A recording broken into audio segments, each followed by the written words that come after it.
কোনো চালু থাকা সামাজিক প্রকল্প বন্ধ হচ্ছে না।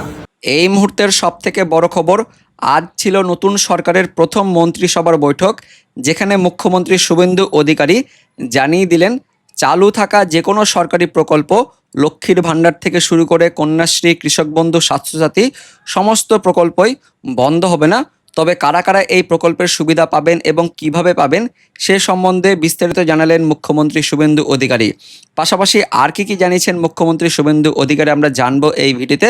তবে তার আগে আপনি এই মুহূর্তে এই ভিডিওটি কোন জেলা থেকে দেখছেন সেই জেলার নাম কমেন্টে জানিয়ে দেবেন। ভিডিওটি ইনফরমেটিভ হয়ে থাকলে লাইক করে দেবেন, তার সঙ্গে অনেক অনেক করে শেয়ার করে দেবেন। তো মুখ্যমন্ত্রী শুভেন্দু অধিকারী এই সম্বন্ধে কি জানিয়েছেন আমরা বিস্তারিত জেনে নেব।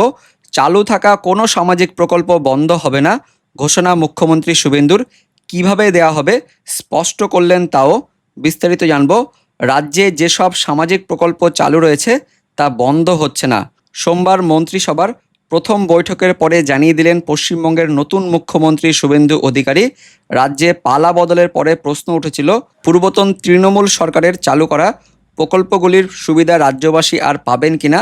সেই সংশয় নিরসন করে শুভেন্দু জানিয়ে দিলেন রাজ্যবাসী আগে যেসব সামাজিক প্রকল্পের সুবিধা পেতেন এখনও তা পাবেন, তবে কারা পাবেন তাও স্পষ্ট করে দিয়েছেন শুভেন্দু। তিনি জানান মৃত বা ভারতীয় নন এমন কেউ এই প্রকল্পের সুবিধা পাবেন না। সোমবার শুভেন্দু বলেন চালু থাকা কোনো সামাজিক প্রকল্প বন্ধ হচ্ছে না। তারপরেই তিনি বলেন আগের চালু থাকা সমস্ত প্রকল্প থাকবে। প্রচারের সময়ও আমরা বলেছি সেটা 30 বছর আগের হতে পারে বা 10 বছর আগের হতে পারে, কোনো সামাজিক প্রকল্প বন্ধ হবে না। এরপরে শুভেন্দু বলেন পোর্টালগুলি আপডেট করব। মোদী সরকারের চালু করা ডিরেক্ট বেনিফিট ট্রান্সফারের মাধ্যমে সুবিধা পাবেন সকলে, অর্থাৎ ডিবিটির মাধ্যমে সমস্ত প্রকল্পের সুবিধা পাওয়া যাবে। তার কথায় সবটাই স্বচ্ছতার সঙ্গে হবে। অভারতীয় বা মৃত কেউ এই সমস্ত প্রকল্পের সুবিধা পাবেন না। বিধানসভা ভোটের আগে প্রচার পর্বে তৃণমূল বারবার দাবি করেছে বিজেপি ক্ষমতায় এলে লক্ষ্মীর ভাণ্ডার, যুবসাথীর মতো প্রকল্পগুলি বন্ধ করে দেওয়া হবে। বিজেপি যদিও প্রচার পর্বে জানিয়ে দিয়েছিল সেরকম হবে না। কেন্দ্রীয় স্বরাষ্ট্রমন্ত্রী অমিত শাহ সেই নিয়ে সংকল্পপত্র প্রকাশ করে প্রতিশ্রুতিও দিয়েছিলেন মহিলাদের আর্থিক স্বাধীনতা নিশ্চিত করতে প্রতি মাসের 1 থেকে 5 তারিখের মধ্যে তাদের অ্যাকাউন্টে 3,000 টাকা দেওয়া হবে অন্নপূর্ণা ভাণ্ডারের মাধ্যমে। সে সঙ্গে আর্থিকভাবে পিছিয়ে থাকা পরিবারের মহিলাদের জন্য অন্তঃসত্ত্বা থাকাকালীন 21,000 টাকা আর্থিক সহায়তা এবং 6টি পুষ্টি সরঞ্জাম দেওয়া হবে। পাশাপাশি অবিবাহিত ছাত্রীদের স্নাতক স্তরে ভর্তির আগে এককালীন 50,000 টাকা, যেটি কন্যাশ্রীর প্রকল্পের পাল্টা প্রকল্প, সেই প্রকল্পে দেওয়া হবে। পাশাপাশি এবার ক্ষমতায় এসে শুভেন্দুর মন্ত্রিসভার সঙ্গে প্রথম বৈঠকের পরে জানিয়ে দিলেন ওই সব সুবিধা বন্ধ হচ্ছে না, তবে যারা ভারতীয় নন তারা এই সুবিধা পাবেন না। মনে করা হচ্ছে তিনি অনুপ্রবেশকারীদের দিকেই ইঙ্গিত করেছেন এবং পাশাপাশি যাদের ভোটার লিস্টে নাম থাকবে তারাই কিন্তু এই প্রকল্পের সুবিধা পাবেন। অর্থাৎ যখন এই প্রকল্পগুলি চালু হবে তখন কিন্তু আপনাদের ভোটার কার্ডের ডিটেলস দিতে হবে। যদি ভোটার কার্ডের ডিটেলস না থাকে তাহলে কিন্তু আপনারা এই সমস্ত প্রকল্পের সুবিধা পাবেন না। সে সঙ্গে শুভেন্দু জানান প্রধানমন্ত্রী জন আরোগ্য যোজনা, প্রধানমন্ত্রী কৃষক বীমা যোজনা, পিএম শ্রী, বিশ্বকর্মা, বেটি বাঁচাও বেটি পড়াও, উজ্জ্বলা যোজনা সহ একাধিক কেন্দ্রীয় প্রকল্পে রাজ্যকে সক্রিয়ভাবে যুক্ত করার প্রক্রিয়া শুরু হয়েছে। সমস্ত আবেদন কেন্দ্রীয় মন্ত্রকে দ্রুত পাঠানোর নির্দেশ দেওয়া হয়েছে জেলা শাসকদের। এবং এই মন্ত্রিসভার প্রথম বৈঠকে যে সমস্ত সিদ্ধান্তগুলি নেওয়া হয়েছে আমরা সেগুলো পরপর দেখে নেব। আর কি সিদ্ধান্ত নেওয়া হয়েছে। সরকারি চাকরিতে আবেদনের বয়সসীমা 5 বছর বাড়ানো হলো। 45 দিনের মধ্যেই বিএসএফকে জমি দেওয়া হবে। আয়ুষ্মান ভারত প্রকল্পে পশ্চিমবঙ্গকে যুক্ত করা। প্রধানমন্ত্রী জন আরোগ্য যোজনা, প্রধানমন্ত্রী কৃষক বীমা যোজনা সহ বিভিন্ন কেন্দ্রীয় প্রকল্পে রাজ্যকে যুক্ত করা। ভারতীয় ন্যায় সংহিতা কার্যকর হলো পশ্চিমবঙ্গে। রাজ্যে আইপিএস, আইএএস, ডব্লিউবিসিএস অফিসারদের কেন্দ্রীয় সরকারি প্রশিক্ষণ।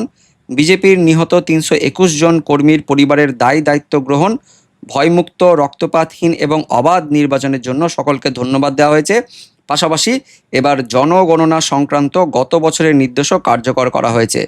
এবং মুখ্যমন্ত্রী আরও বলেছেন যে সমস্ত কথা আমরা দেখে নেব। এই সরকার আমিত্বে চলে না, নীতিতে চলে। চালু থাকা কোনো সামাজিক প্রকল্প বন্ধ হবে না। স্বচ্ছতার সঙ্গে চলবে সমস্ত প্রকল্প। এই সরকার by the people, of the people, for the people ভিত্তিতে চলবে। এবং পাশাপাশি মন্ত্রিসভার পরবর্তী বৈঠকে মহার্ঘ ভাতা অর্থাৎ ডিএ, পাশাপাশি 7ম বেতন কমিশন গঠন নিয়ে আলোচনা করব। অর্থাৎ সরকারি কর্মচারীদের এবার কিন্তু বেতন বাড়বে এমনও আপডেট আছে। তো এই সম্বন্ধে মুখ্যমন্ত্রী শুভেন্দু অধিকারী যা যা জানিয়েছেন সমস্ত কিছু ওনার মুখ থেকে সরাসরি আমরা জেনে নেব। কোন চালু থাকা সামাজিক প্রকল্প বন্ধ হচ্ছে না। কোন সামাজিক চালু থাকা প্রকল্প, এটা আমরা আমাদের কর্মসূচি মানে প্রচারকালীনও বলেছি। কোন চালু থাকা সামাজিক প্রকল্প সে 30 বছর আগের হতে পারে, 10 বছর আগের হতে পারে, কোন সামাজিক প্রকল্প আমরা বন্ধ করছি না। আমরা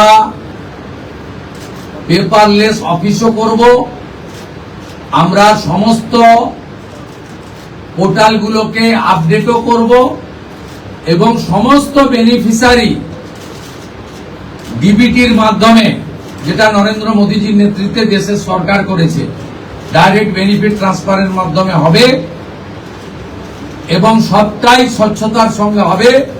আপনার প্রশ্নের উত্তরে আমি পরিষ্কার বলে দিই, যে স্কিমটার কথা আপনি বলেছেন, আমি শুধু ওই স্কিমটা নয়, চালু থাকা কোন সামাজিক কল্যাণকর কর্মসূচি বন্ধ এই সরকার করছে না, কিন্তু ট্রান্সপারেন্ট স্বচ্ছতার সঙ্গে সেগুলো হবে।